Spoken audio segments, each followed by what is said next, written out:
안녕하세요. 아이언페이스입니다. 이미 금융 역사상 가장 극적인 재난 중의 하나인 FTX 거래소의 붕괴는 파산 신청 이후에 몇 시간 만에 암호화폐 거래소에서 다시 수억 달러가 빠져나가면서 악화되고 있습니다. 오늘은 지난 주말까지 진행이 되었던 이번 FTX 거래소의 파산 발표와 함께 그 이후 진행이 되고 있는 상황, 그리고 이번 충격이 앞으로 다가올 암호화폐 시장에 대해서 미치는 기술적인 영향 등에 대해서 이야기하는 시간을 갖도록 하겠습니다.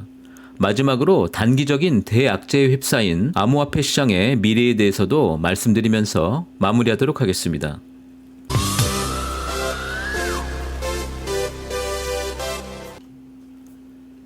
지난주 금요일 늦게 FTX 암호화폐 지갑에서 6억 달러 이상의 해킹이 진행이 되었습니다. 그리고 얼마 지나지 않아서 FTX는 그들의 공식 텔레그램 채널에서 사용자들에게 새로운 업그레이드를 설치하지 말고 모든 FTX 앱을 삭제하도록 지시하면서 그들의 시스템에 손상을 밝히고 있습니다. FTX의 법률 고문인 라인 밀러에 의하면 FTX가 해킹을 당했으며 FTX 앱은 멀웨어화가 진행이 되었으니 앱을 삭제해야 한다고 공지하고 있습니다. 트로이 목마를 다운로드할 수도 있기 때문에 FTX 사이트에 로그인하지 마십시오라고 FTX 지원 텔레그램 채팅에서 그들의 계정 관리자가 전달한 바 있습니다.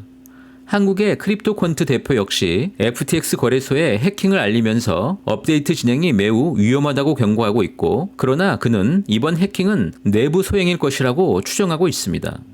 한때 암호화폐 업계의 워런 버핏이라고 불리웠고 시장에서는 커다란 신드롬을 일으키며 일약 스타덤에 올랐고, 특히 암호화폐 채택을 위해서 정부 로비 활동에 가장 적극적이었던 젊은 억만장자 CEO 샘 뱅크먼 프리드의 FTX였기 때문에 크립토 업계에서 JP모건을 꿈꾸었던 이번 FTX 파산 사태의 효과는 암호화폐 업계의 신뢰를 무너뜨리고 사회적 채택의 기류를 다시 뒤로 돌리고 있다는 평가를 받을 정도로 매우 큰 파장으로 전달되고 있다고 생각합니다.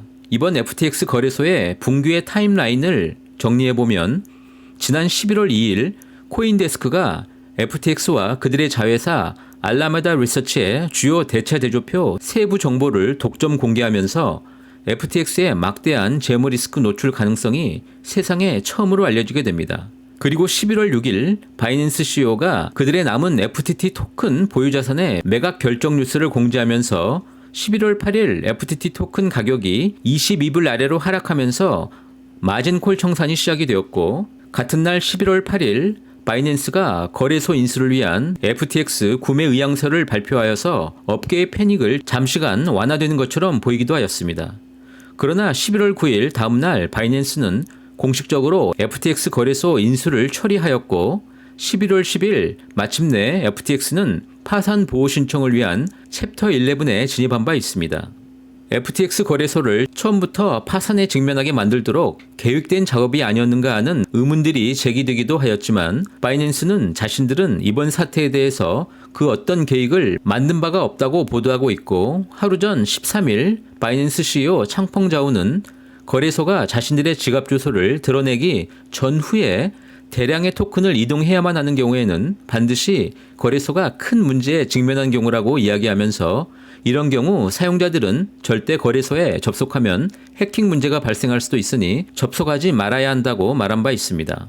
그는 또한 이번 FTX 사태를 빗대어서 매우 고통스러운 과정이 되겠지만 이런 과정을 통해서 암호화폐 산업 자체가 더욱더 깨끗해지는 것이라고 밝히고 있습니다.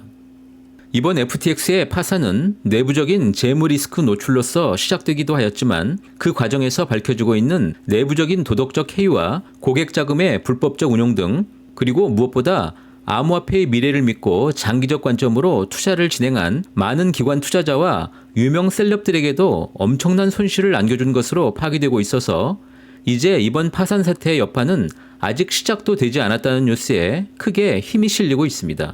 당장 싱가포르의 국부 투자 펀드인 테마섹의 경우에도 원금 2억 500만 달러 이상의 손실이 예상이 되고, 암호화폐 전문 투자 펀드인 패러다임의 경우에도 2억 1,500만 불 이상의 원금 손실, 그리고 캐나다의 온타리오 교사 은퇴 자금 운용의 경우에도 8천만 달러 이상의 손실이 보도가 되고 있습니다. 특히 최고의 미식축구 스타 탐 브래디도 그의 전 부인인 모델 지젤 번천과 FTX 광고 등에 매우 활발하게 등장하면서 그들의 자산 6억 달러 이상이 FTX에 투자된 것으로 보도되고 있고, NBA 농구 스타 스티븐 커리 역시 큰 자금 손실을 볼 것으로 예상이 됩니다. 이 위에도 수많은 스포츠 스타와 셀럽들도 줄줄이 큰 손실을 볼 것으로 예상하고 있습니다. 이번 사태로 인해서 암호화폐 상품으로는 FTX 거래소에 백업을 받으면서 크게 성장 가도를 달리고 있었던 솔라나의 가격이 매우 크게 하락 중입니다. 또한 솔라나 블록체인 기반 다양한 암호화폐 토큰들 역시 단기적으로 큰 하락을 면치 못할 것으로 판단이 됩니다.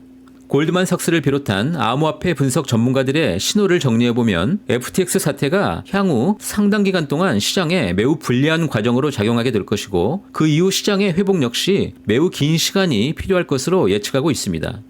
비트코인은 현재 200주 이동평균 아래에서 머물면서 명백한 약점을 보이고 있기 때문에 또 다른 하락 가능성이 매우 높다고 예측이 되고 있고, 아마도 단기 저점 13,600불 부근까지도 하락이 지속이 될 수 있다고 경고하고 있습니다. 무엇보다 암호화폐 대출회사인 셀시오스와 중개회사인 보이저 역시 최근의 실패로 인해서 FTX의 분기가 아마도 최소 1년 혹은 2년까지도 전체 암호화폐 가격을 하방 경직성으로 잡아둘 확률이 매우 높아 보인다고 지적되기도 합니다.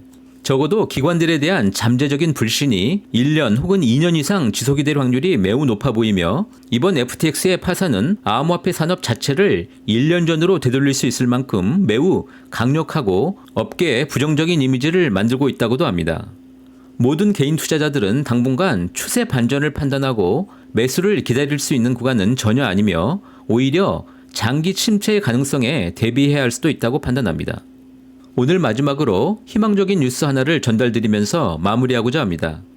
이번 FTX 거래소의 파산은 매우 마이크로한 충격파이며 해당 거래소 자체의 재무적 관리 부실이 가장 큰 이유가 됩니다. 이번 사태를 계기로 해서 암호화폐 산업 자체에 대한 부정적인 판단을 할 이유는 전혀 없다는 것이 개인적인 생각입니다. 이런 대급변의 사태에도 불구하고 지난 9일 야후 파이낸스에서는 마스터카드의 CEO인 마이클 비바크는 여전히 암호화폐의 글로벌 채택은 매우 그 전망이 밝다고 밝히고 있습니다. 그는 디지털 통화의 대량 채택이 시간이 지남에 따라서 개선되고 전적으로 가능하다는 믿음으로 암호화폐에 투자하고 있다고 밝히면서 향후 코인베이스와 제휴하여서 고객들이 해당 플랫폼에서 새로운 대체 불가능 토큰 NFT를 시장에서 신용카드를 사용해서 디지털 자산을 구매할 수 있는 기능을 제공하는 이니셔티브를 진행하고 있다고 밝히고 있습니다.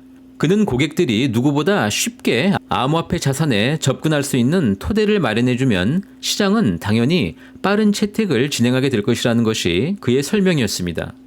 이제 가까운 미래에는 정부가 제시하는 규정 준수와 확장 가능한 기술, 그리고 예측 가능한 사용자 경험을 제공할 수 있는 기술과 상품이 암호화폐 업계를 리딩할 것이라고 말합니다. 갑작스런 시장의 변동과 이벤트는 단기적인 시장 폭락이나 혼돈을 만들어낼 수 있지만 중요한 것은 변하지 않는 방향성이 될 것입니다. 암호화폐론자의 한 사람으로서 암호화폐 채택은 절대 그 방향성이 바뀌지 않을 것이며 그 과정에서 발생하는 많은 이벤트를 대비할 수 있는 유연한 포트폴리오 운영에 집중하는 것이 바람직하겠습니다. 오늘도 이렇게 저와 함께 해주셔서 진심으로 감사드립니다. 건강한 한 주 되시기를 바라겠습니다. 감사합니다.